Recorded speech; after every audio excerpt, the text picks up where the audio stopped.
La paracha de Vayechi va bien sûr nous parler de la ptira, je dis bien la ptira, parce que je ne vais pas dire la mort de Yaakov Avinu. On ne peut pas utiliser ce mot mort pour quelqu'un qui, la Gemara dit, Yaakov Lomet, Yaakov n'est pas mort. Et comme l'explique le Rav Moshe Alshir, qu'il y avait en lui des niveaux inimaginables de grandeur de d'âme, et que le fait qu'une partie de cette âme soit sortie de son corps, alors il ne fonctionnait plus de la même manière. Et en fait, on pourrait dire que vraiment, c'est par rapport, si on devait comparer cela à d'autres individus, c'est un vivant qu'on a mis dans le caveau des patriarches et non pas un mort. En tous les cas, étant donné que cette paracha parle de cet épisode, c'est le Harizal dans un de ses livres où il parle des différentes mitzvot. Il en profite dans cette paracha pour parler des lois qui concernent les endeuillés. Et bien sûr, pourquoi rester 7 jours? Je pense que c'est l'occasion d'expliquer un sujet qui aujourd'hui est très demandé et qui intrigue beaucoup les gens, pour savoir réellement que se passe-t-il après que le corps soit mis en terre. Celui qui nous a beaucoup éclairé dans ce sujet, qui a un peu centralisé tout ce qui a été écrit là-dessus, mais qui l'a compris et qui a eu des expériences extraordinaires, c'était un grand kabbaliste de Bagdad qui s'appelait Rabbi Yehuda Moshe Fetaya. Rabbi Yehuda Moshe Fetaya, qui a connu le Ben Ishraï, qui a été l'ami intime du Ben Ishraï, mais qui était plus jeune que lui, et il était plus lié avec le fils du Ben Ishraï, Rav Yaakov Chaim. Rabbi Yehuda Moshe Fetaya, grand Mekoubal, décédé en Eretz Israël en 1945, et qui nous a laissé des écrits qui nous éclairent, qui nous guident dans la compréhension de beaucoup de sujets dans la Kabbalah. Il y a un petit livre à lui qui s'appelle Minhat Yehuda, et dans ce livre qui s'appelle Minhat Yehuda, un chapitre sur Aruchot Mesaprot qui concerne les personnes qui ont quitté ce monde et qu'est-ce qui leur est arrivé, comment Rabbi Fetaya s'est occupé de leur âme pour les aider.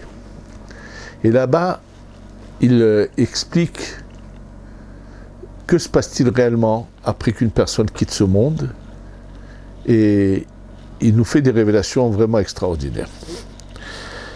Il y a un sujet qui est appelé le Hibut HaKever.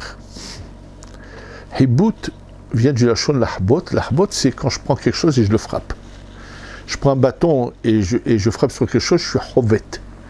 Alors, qu'est-ce que veut dire Hibut HaKever?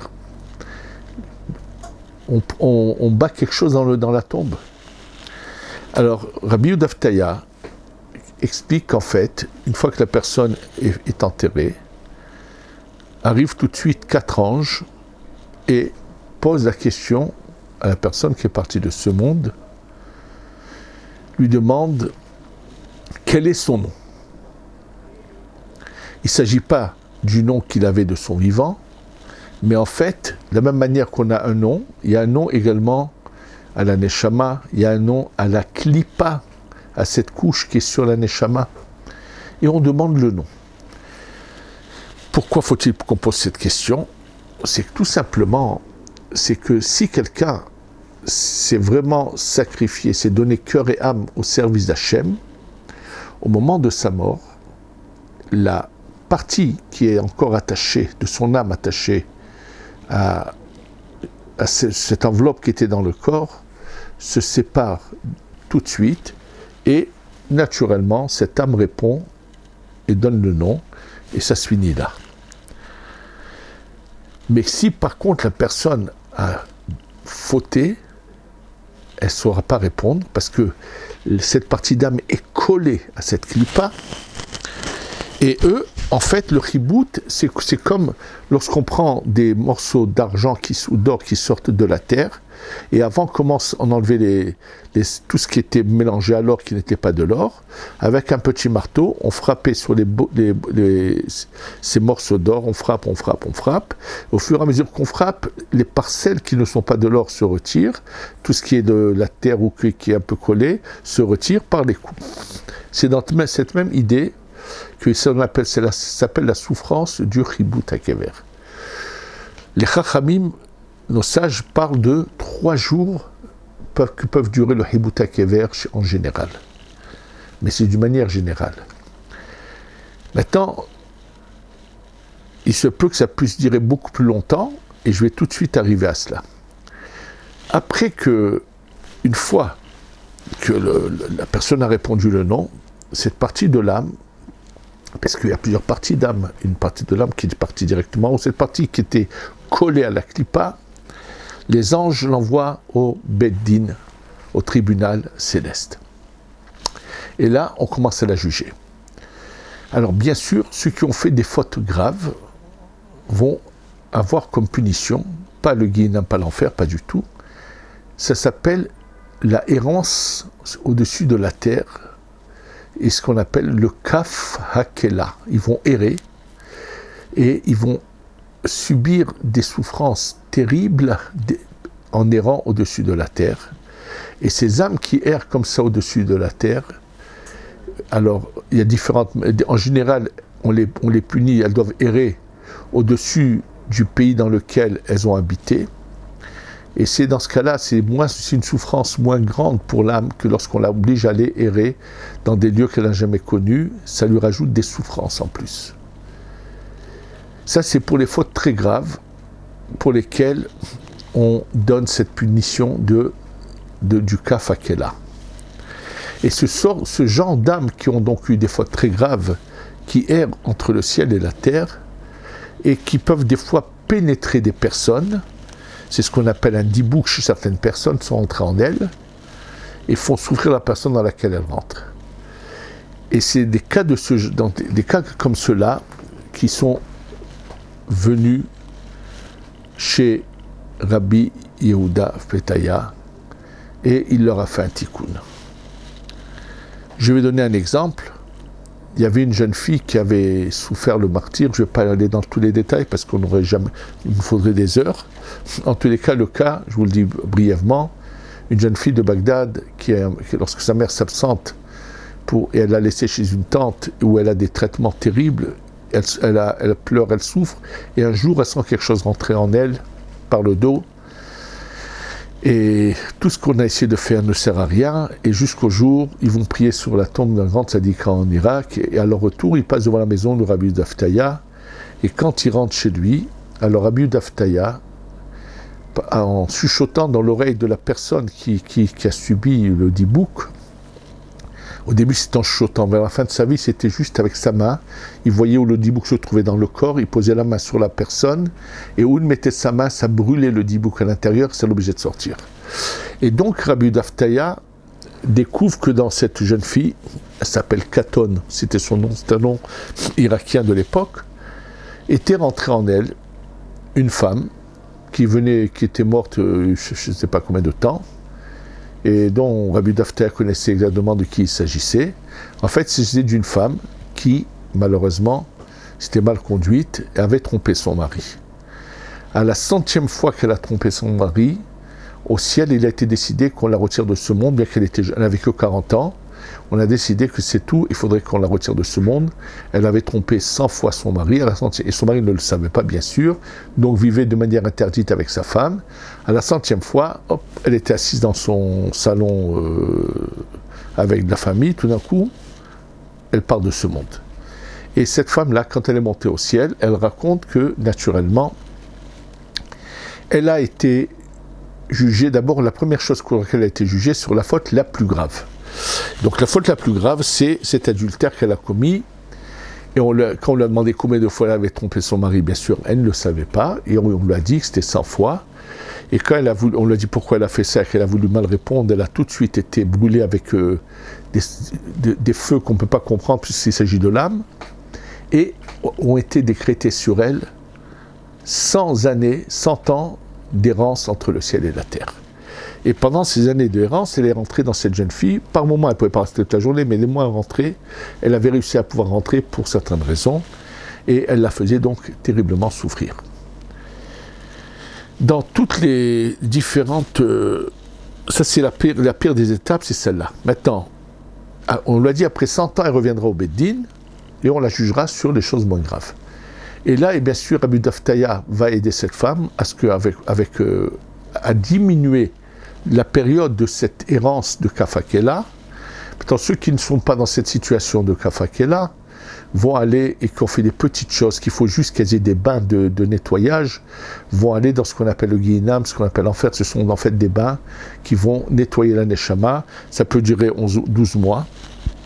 Et ensuite rentrer au Gan Eden. Ceux qui ont fait tchouva sur leurs erreurs dans la vie, parce que tout le monde peut faire des erreurs, tout le monde faute dans la vie, mais qui a fait tchouva, et qui a cherché à servir Hachem comme il se doit, alors le Bédin l'enverra directement au Gan Eden. Donc il y a le Kafakela, le Guinam et le Gan Eden. Maintenant, ces âmes qui sont dans le Kafakela, qui sont air entre le ciel et la terre, bien sûr, ils ont des anges qui les accompagnent. Avant de revenir au Kafakela, je vous ai parlé d'abord du Hibut HaKever, de la souffrance. Sachez que lorsque Rabbi Daftaya a retrouvé chez quelqu'un qui s'appelait Bechor à Bagdad, il y avait en lui un dibouk, il entendit une voix lui parler à l'intérieur, qui voulait l'encourager à devenir musulman. Et quand Rabbi Daftaya oblige à parler ce dibouk, à sa grande surprise, il découvre qu'il s'agit du faux Messie Shabbatai Tzvi. Et là, Rabbi Daftaya va réussir à le convaincre, à lui faire son tikkun. Et quand il va lui raconter ce qui s'est passé avec lui, comme il a fauté d'une manière terrible, ça faisait déjà 200 ans qu'il était mort au moment où Rabbi Daftaya s'occupe de lui, au moins 200 ans, il lui dit, écoutez bien, je vous ai dit tout à l'heure que ce Hibut HaKever, cette souffrance de la tombe, les Chachamim l'ont jugé à peu près, en général, ça pourrait durer 3 jours, ça peut ne pas avoir lieu, ou ça peut durer jusqu'à 3 jours. Imaginez-vous que chez Shabbatai Tzvi, que cette souffrance de la tombe, pour séparer l'âme de la clipa du mal, a duré, écoutez bien, 12 ans. Chose qui fait trembler à imaginer que d'abord, avant de commencer à être jugé, 12 ans de Hibut HaKever. Seulement après 12 ans, il arrive au Beddin. Et là, les années qui lui ont été de Kafakela sont infinies parce que malheureusement, il a entraîné beaucoup de gens dans sa chute et c'était un personnage qui est arrivé il lui raconte qu'il est arrivé à un niveau inimaginable de sainteté et que malheureusement, à cause d'une voisine qui était une femme mariée, quand il a trébuché, il est tombé au plus bas, c'était terrible. Mais ce que je voudrais surtout, c'est raconter un autre phénomène très terrible, et qui va expliquer certaines choses qui viennent de se passer il n'y a pas longtemps, où certaines personnes ont demandé à être un peu éclairées, à avoir des explications. Rabbi Daftaya a été capable non seulement de s'occuper de ces dibouks, de ces âmes qui errent entre le ciel et la terre, mais également de parler avec les anges qui accompagne le dibouk. Et une fois, il a parlé avec un des anges, et en lui parlant, il lui dit à cet ange, je voudrais te voir. L'ange lui a dit, non, tu ne peux pas me voir parce que j'ai honte. Ce sont malheureusement des anges créés par les fautes des gens, et comme ils sont créés par les fautes, s'ils devaient apparaître dans une vision que tout le monde puisse voir, on verrait un être horrible, terrible, avec des formations, des malformations, quelque chose de... Il lui parlait d'un nez qui arrivait je ne sais pas jusqu'où, des choses horribles. Donc l'ange n'a pas voulu se... Mais dans la discussion, Rabbi Daftaya a eu beaucoup de révélations comme ça, qui sont marquées dans d'autres livres, mais que lui a eu en tant que révélation. Par exemple, une fois, il parle avec un dibouk et lui dit « Comment il s'appelle l'ange qui t'accompagne ?» Parce que ces anges ont un nom. Alors, le Dibouk, l'âme en question, répond à Rabbi Taya, il s'appelle Yeshaya. Il lui dit, est-ce qu'il a une bougie de cire dans la main? Alors, l'âme qui répond, il dit non. Il dit, regarde bien. Alors, il regarde, il dit, oui, il a une bougie de cire dans la main. C'est pas de la cire matérielle, puisque c'est d'ange. Alors, le Dibouk, là, cette âme qui erre, qui était actuellement dans une personne et avec qui Rabbi Taya dialogue, il dit, mais comment, je ne comprends pas, comment tu savais toi ça, alors que lui, il ne s'est jamais rendu compte que cet ange. Il dit, comment je le sais? Ben, je l'ai étudié dans tel et tel livre, que les anges qui ont ce nom, ont cette cire dans la main pour telle et telle raison. Bon, je vous dis, on ne peut pas rentrer dans tous les détails, on n'en finirait pas. En tous les cas, un jour, en dialoguant avec un ange directement qui accompagnait un Dibouk, il lui dit, raconte-moi un événement un peu spécial que tu as eu l'occasion de voir avec les gens qui ont quitté ce monde.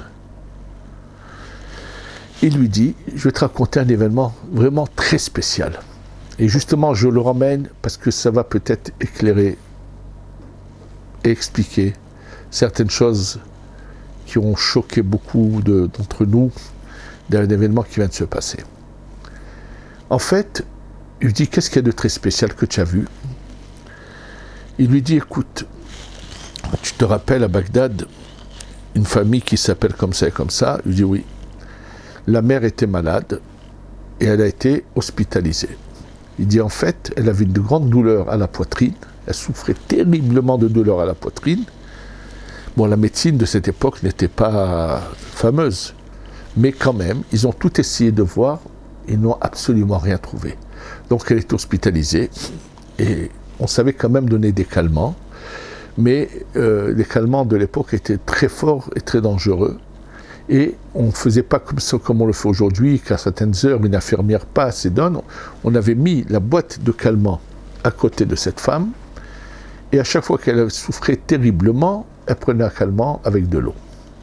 Mais on lui avait dit de les espacer parce que c'était dangereux d'en prendre trop rapprochés, surtout c'est des calmants qui pouvaient déchirer l'estomac. Il lui dit un jour, donc cette femme, son mari vient la voir, elle avait 2 très beaux enfants, il vient lui rendre visite avec ses enfants, et en voyant ses enfants, elle se met à pleurer de sa souffrance, de ne pas être à la maison avec son mari et ses enfants, et quand il quitte l'hôpital, elle est à bout, elle n'arrive plus à supporter ce qu'elle passe, et elle prend plusieurs médicaments à la fois, elle les avale. Or, cette souffrance qu'elle avait à la poitrine, malheureusement, c'était un Dibouk qui était rentré en elle, une âme errante qui était rentrée qui la faisait souffrir, et quand l'âme errante a vu qu'elle allait mourir, elle est sortie. Donc, une fois qu'à l'instant où elle a avalé les calmants en question pour mettre fin à ses jours, le Dibouk est tout de suite sorti, elle a senti que la douleur était partie de la poitrine, mais c'était trop tard, ils étaient déjà rentrés dans la bouche, ils avaient commencé à rentrer dans l'œsophage, et malheureusement, quand elle en a pris plusieurs, ça lui a déchiré l'estomac, elle est morte, elle est décédée. Et lorsqu'elle est arrivée au ciel, naturellement, première chose pour laquelle elle est jugée, c'est comment a-t-elle pu mettre un terme à ses jours, chose qui est très grave dans la Torah. Et cette femme, qui est une femme très bien, avec une grande piété et tout, dans l'au-delà, devant le Beddin, devant le tribunal céleste, tombe son âme, qui est une forme de corps, en pleurant et en disant au Beddin, elle sait qu'elle a fauté, mais elle n'en pouvait plus, à expliquer qu'elle n'était plus capable de supporter. C'était un acte de désespoir où elle n'était plus capable de se gérer, de se contrôler. Et il dit, c'est la première fois que j'ai vu le Beddin pleurer, mais ils ne peuvent rien. Parce que le Beddin, ce sont des âmes de tzadikim qui ont quitté ce monde, qui eux, sont ensuite siègent dans le tribunal céleste, et ils ont ils reçoivent des marches à suivre. Pour telle faute c'est ça, pour telle faute c'est ça. Donc eux ils peuvent comprendre sa souffrance, mais ils ne peuvent rien faire. Et il raconte, l'ange en question, il dit il était présent dans à ce moment-là au tribunal céleste, et il dit et tout d'un coup, c'est la seule fois qu'il avait vu ça, une voix du ciel est rentrée de plus haut, est rentrée dans le tribunal céleste, et a dit, sur cette faute-là, ne la jugez pas. C'est-à-dire que, bien sûr, il y a l'intervention directe de Dieu, d'Hachem. C'est un cas, mais il y en a d'autres aussi. Il y en a d'ailleurs que, comme le dit Rabbi Shimon ben Yochai, il dit il y a des âmes qui ne passent même pas par le Beddin, par le tribunal céleste, ils vont directement juger devant Hachem, devant Dieu en personne, c'est-à-dire devant Dieu, mais non pas sans passer par un tribunal. Il s'agit bien sûr de neshamot, d'âmes qui ont été d'un très très haut niveau, comme Rabbi Shimon ben Yochai, qui dit, il dit de lui qu'il ne passera pas devant le Beddin, mais qu'il ira directement devant Hachem pour être jugé. Dans tous les cas, même quand c'est devant le Beddin, voilà un cas. Pourquoi je parle de cela? Parce qu'il s'est passé un cas récemment d'une pauvre malheureuse femme qui a mis fin à ses jours, et malheureusement, avant de partir de ce monde, elle a retiré les faits à ses enfants, et nous n'avons pas le droit de juger. Le ciel a voulu que 2 semaines avant, cette femme était là dans ce bureau où je vous donne mon cours, ici, là, assise. Et je l'avais eu dans le passé, j'ai eu l'occasion de la voir pour des brachot. Et lorsqu'elle est venue ici, elle était déjà de toutes les façons malheureusement hospitalisée en psychiatrie tous les jours. Et personne ne peut porter de jugement. Quand elle est venue ici, je pense que c'était déjà une personne avec comme un mur qui était plus capable de réceptionner, puisque c'est une longue histoire qui malheureusement, c'est des années en arrière. Celui qui me touche le plus, c'est son mari qui malheureusement est quelqu'un de très bien, qui a subi cette terrible épreuve, surtout par rapport à ses enfants qu'il a perdus, parce que de toutes les façons, malheureusement, la situation à la maison n'était pas terrible pendant sa vie de tous les jours. Je rentrerai dans aucun détail, puisque quand les gens viennent, c'est pas pour ça, je garde ce qu'ils me disent. Mais ce que je veux dire, c'est que nous ne sommes pas là pour juger qui que ce soit. Et quand quelqu'un fait un acte de désespoir, il n'est pas conscient de ce qu'il fait, et qu'on doit juste dire qu'Hachem nous protège toute notre vie de nous tromper dans notre chemin, de savoir suivre le chemin que Hachem veut réellement. Surtout que dans le cas précis, il semble que malheureusement, des personnes qui se prennent, une femme qui se prenait pour une rabbinite, entre guillemets, qui pense connaître la Torah, il y a des années de cela, serait la cause de ce qui s'est passé, qui aurait dit de graves bêtises qui ont troublé cette personne malheureusement. Et c'est pour ça que aujourd'hui, par exemple, le mouvement d'Arachim, qui est un mouvement très bien, qui rapproche les gens égarés de la Torah vers la Torah, n'ont jamais laissé dans leur rang des rabbanim qui veulent apeurer les gens en leur parlant de punition, et c'est pas de cette manière-là que nous devons rapprocher les gens, mais en leur expliquant que servir Hachem, c'est le bonheur réel. Celui qui veut découvrir le bonheur sur cette terre, c'est de se rapprocher, d'appliquer la Torah. C'est très important que ce soit comme ça. En tous les cas, je dis bien, tout ça, il s'agit de personnes qui sont vraiment parties et ne sont pas revenues. Quand par contre on nous raconte qu'il y a des gens qui ont eu une mort clinique qui sont revenus tout de suite, ne vous trompez jamais, ne croyez surtout pas, ils ne sont jamais montés ni devant le Beddin d'en haut, pas du tout. Ils sont restés juste ici dans ce monde qu'on appelle le monde de la Asiya, où ils ont eu toutes sortes de visions que les forces du mal ont voulu leur faire voir ou leur faire croire.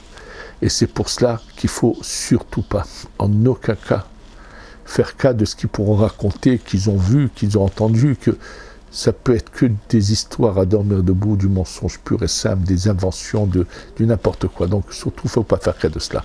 Par contre, ce qu'il faut savoir, c'est que chacun, un jour, doit passer vers l'étape d'après.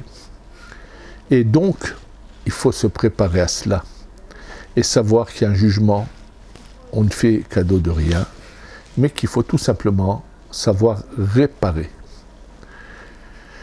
nos erreurs. Et bien sûr, pour pouvoir réparer ces erreurs, il faut avant tout être conscient d'avoir fait des erreurs. La pire des calamités, ce sont les gens qui agissent mal et qui pensent bien agir. Puisqu'ils pensent bien agir, donc ils n'auront jamais l'occasion de se repentir sur ce qu'ils pensent être bien, puisque c'est du bien pour eux. Et qu'ils auront la surprise désagréable après de voir que c'était l'inverse. Et ça, on l'apprend de l'histoire lorsque Yosef, dans la paracha de la semaine dernière, se révèle à ses frères, il leur dit, Ani Yosef, je suis Yosef, Aod Avichai, est-ce que mon père est encore vivant? Et bien sûr, la question est surprenante. Ils sont en train de dialoguer, de discuter avec lui, de libérer Binyamin. Pour quelle raison? C'est que bien que Binyamin apparaît apparemment être voleur, tout ce que vous voulez, qui mérite des punitions, mais étant donné que ça risque de provoquer la mort de Yaakov, son père, donc par rapport à Yaakov, on demande à Yosef, on ne sait pas que c'est Yosef, d'avoir pitié. Donc, qu'est-ce que c'est cette question que Yosef leur dit? Yosef, en fait, sait très bien que ses frères, quand ils l'ont vendu, ils étaient persuadés qu'il faisait une mitzvah. Pourquoi? C'est pas dans d'autres cours, vous trouverez l'explication que j'en ai déjà parlé. Ce qu'il leur dit, Yosef, c'est de leur dire, même selon ce que votre opinion à vous, vous vous êtes trompé, vous pensiez que vous avez le droit de le faire. Mais pourquoi, quand ça m'a concerné, vous n'avez pas pensé à la souffrance de Yaakov? Là, vous êtes en train de vous battre avec moi pour Binyamin en disant oui, il est responsable, mais il a un père, il faut avoir pitié de son père. Pourquoi pour moi vous n'avez pas pensé à cela? C'est pas que Ani Yosef, Aod Avichai, mon père est encore en vie, il est resté vivant après la peine que. Pourquoi il n'a pas pensé cette peine que vous allez lui faire?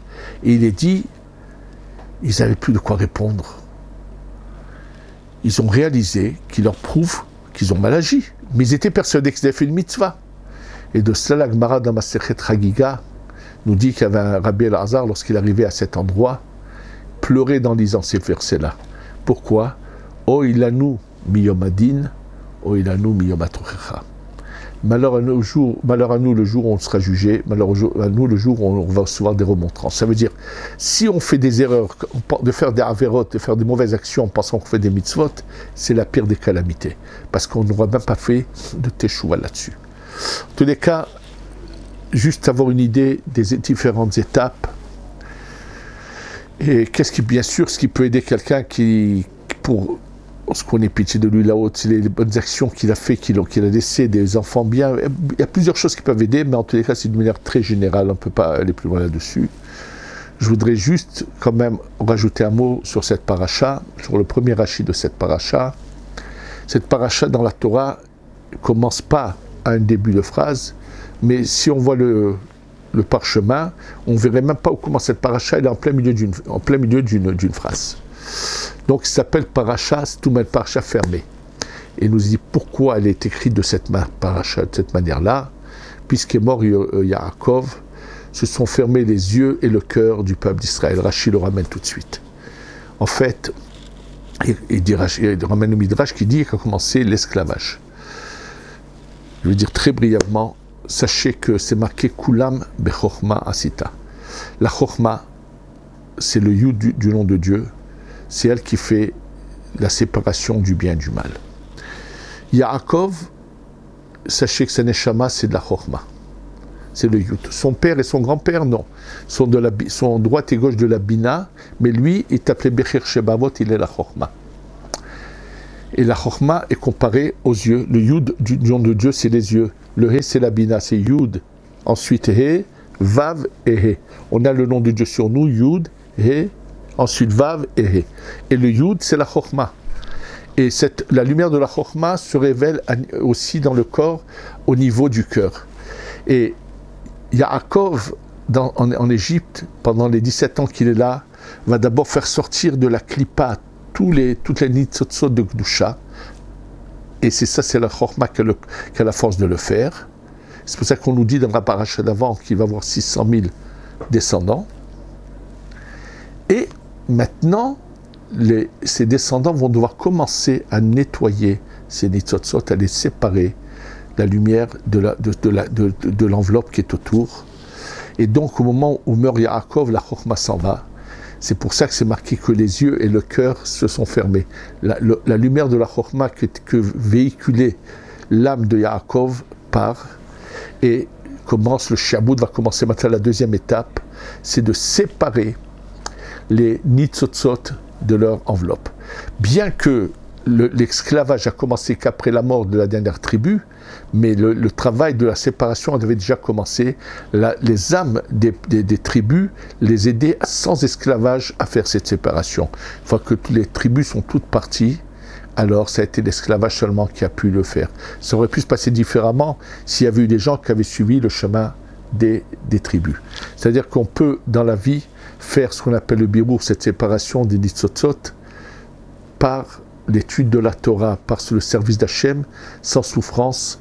C'est un choix qu'on doit faire et on doit savoir que notre devoir, on a un nombre de nitzotzot sur lequel travailler dans notre vie, et qu'on sache atteindre le but, qu'on ait la Géoula Shlema, Shetavo Bimera Beyamenu. Amen ve Amen.